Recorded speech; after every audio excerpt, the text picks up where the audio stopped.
3 things to do before you invest in your first Airbnb. Stick around and we'll share with you the details around one of our first deals together. Hi, I'm Sarah Karakayan. And I'm Annette Grant. And together we are Thanks for visiting. We've been hosting for well over a decade, welcomed tens of thousands of guests, and earned thousands of 5-star reviews.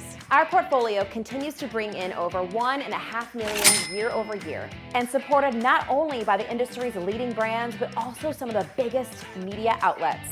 And we're here to help you with your furnished rental. Number 1, I'm gonna write down your clear goals for the property. You heard me say your goals. Yours, no one else's. This is your why, your goals, okay? This is a big investment of money. It's a big investment of time, of energy, and we wanna make sure that this goal is aligned with you and your why. Why are you getting into this business? And we'll share with you, a lot of times it isn't just straight bottom line cash, okay? Cash flow is definitely a reason that people get into short-term rentals, but maybe it's a lifestyle asset for them. Maybe it's a place for them to go and make memories that are invaluable with their family. Maybe this is a legacy property, something that they want to hand down to maybe their children or nieces and nephews.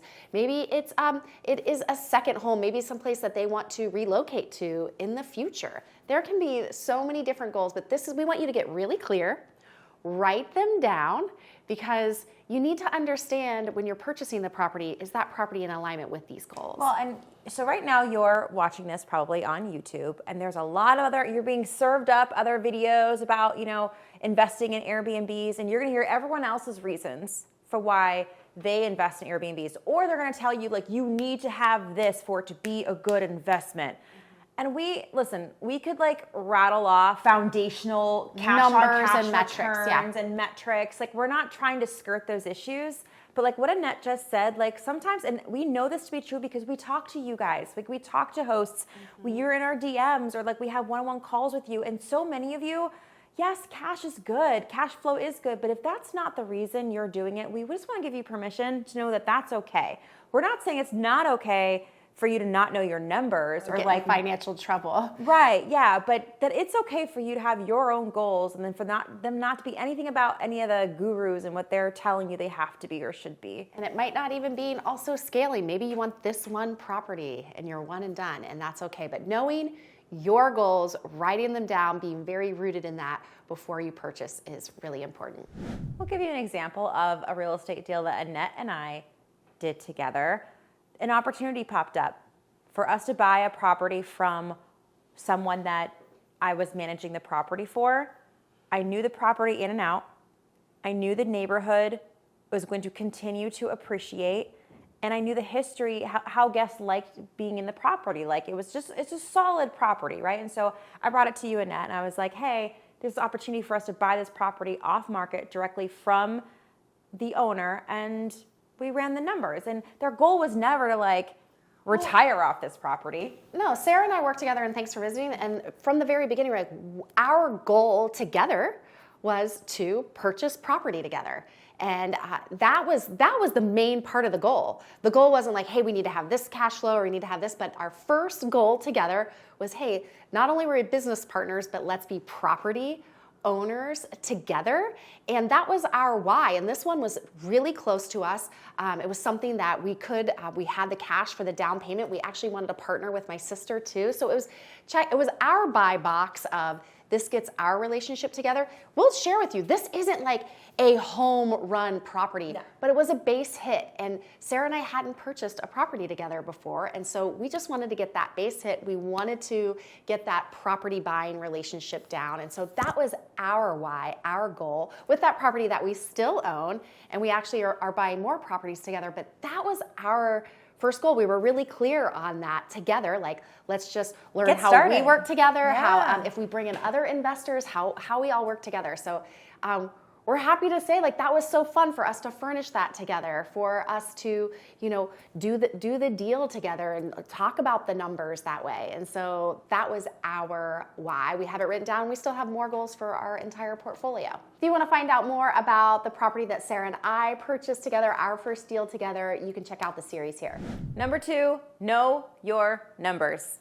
We're going to kick this off with, we've got a spreadsheet for you that you can have right now. So as we move into what it takes to know your numbers, you can actually do a fake deal with us. You can get a real deal going on and fill out the spreadsheet that we have for you. So check out the show notes, get our Know Your Numbers spreadsheet so that as we move through this section, you can know your numbers alongside us.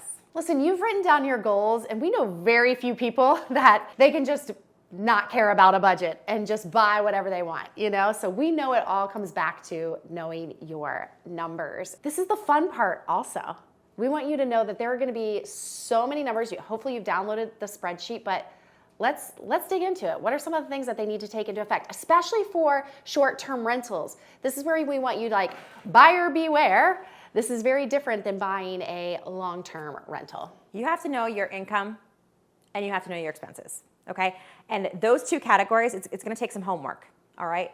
As you get more seasoned, or if you start investing in the same market, you'll start to know what it's gonna cost you to, you know, the laundry costs, what your consumable costs are gonna be. You can start to understand landscaping, right? So, but we have a whole list of expenses that you can start doing your homework on. How much is it going to cost you to have Wi-Fi at the property? How much is it going to cost you to do laundry? How much is it going to cost you to furnish it, right? So are there upgrades at this property that you're looking at, like the one that we told you about in the last step? The kitchen needed a major overhaul.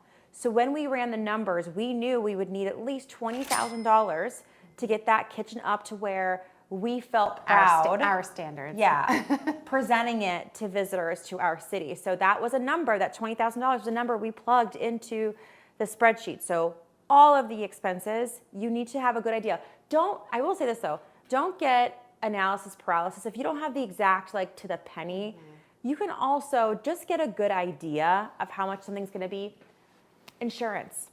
If this is your first Airbnb, you may not know what it's going to cost you for insurance. This is a great time to call different brokers and ask them. And they're going to ask you for property specifics. Just say, I am just looking to get an idea for this area, this bed bath count.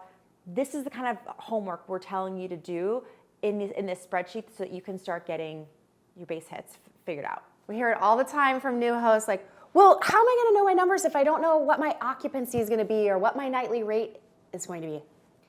Don't fret, there is amazing tech out there that is gonna help you with these numbers. For example, we love Price Labs, and Price Labs, you can do sometimes free, put in the property in the certain area and get some quotes on what your potential revenue could be.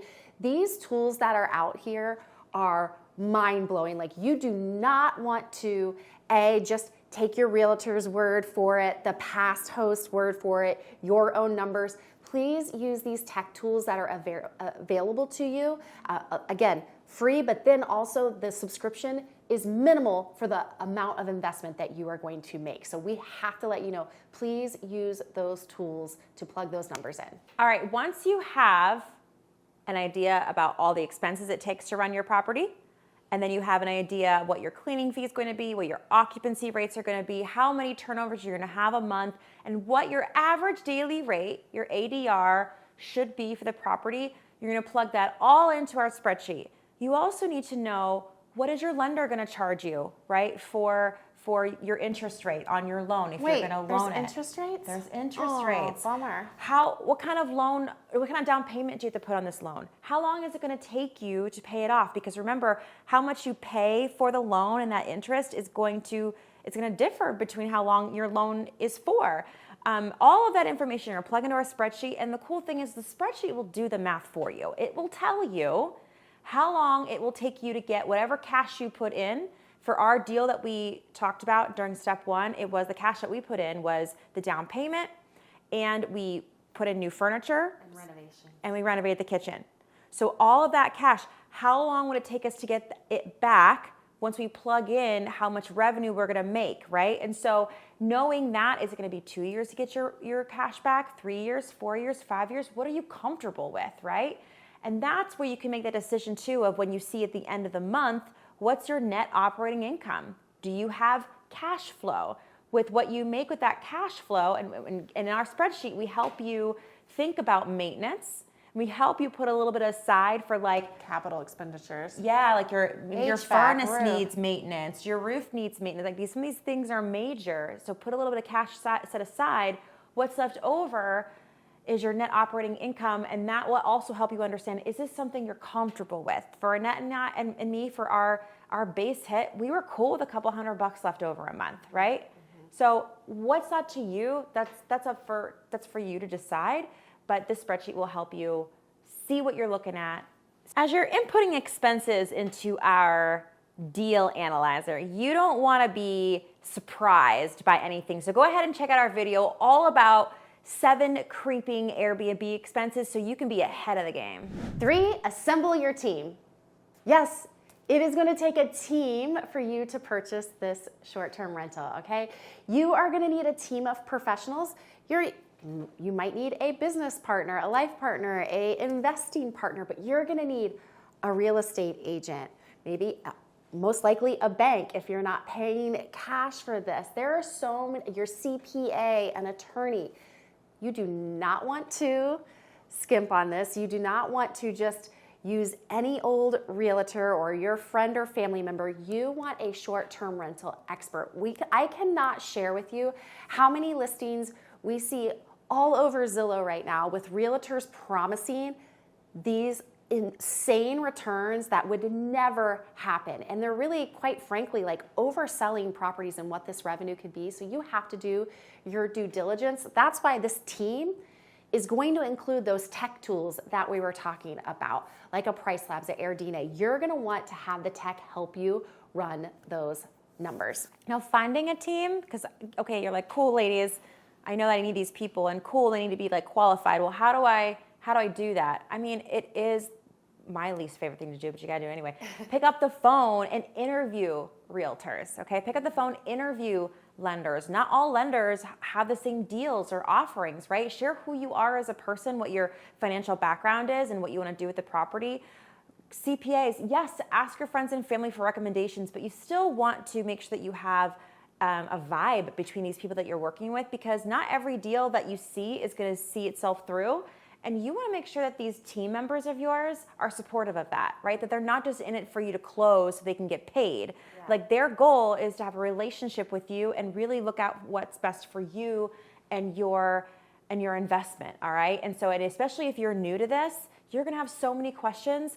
The lender that I use, like, he's now a friend of mine because his passion is to just educate and to make sure that you know what you're getting into. And this is why his book of business is so incredible. And he is financially set free because he led with service and not just wanting to close a deal with you. So I just want to let you know, there can be predatory professionals out there, professionals who aren't experienced yet. So just make sure you really understand who you're working with. And it's okay if the first person you interview isn't who you end up working with. Yeah, take your time. Don't rush here at all. This is a huge asset for you. We just want to preface the end of this video with, this is not going to be this like smooth road when you invest in short-term rentals, okay? Expect the pit stop, expect the detour, expect like you're gonna have to go back the way you came and then go down a different road. Like that's to be expected. And if you can set your mindset around that as you walk into your first deal, as you start running deals that you see, whether it's on Zillow or any other opportunities that come your way, just expect the unexpected, and your mindset is gonna be light years ahead of most people. Yeah, and this is fun. Allow it to be fun but thoughtful, and don't rush it. Like, please do not rush this. Like, go with your gut. Like, if something doesn't feel right, it's probably not right. We want you to purchase a home that you are going to be a short-term rental host for a long time. So we also want you to think about your exit strategy too. So just don't think about the here and now. We really want you to think about the exit also. And I know sometimes that gets really hard as you're entering in a deal, but you always want to think with the end in mind. And with that, I'm Sarah Karakayan. I'm Annette Grant, and together we are Thanks for Visiting.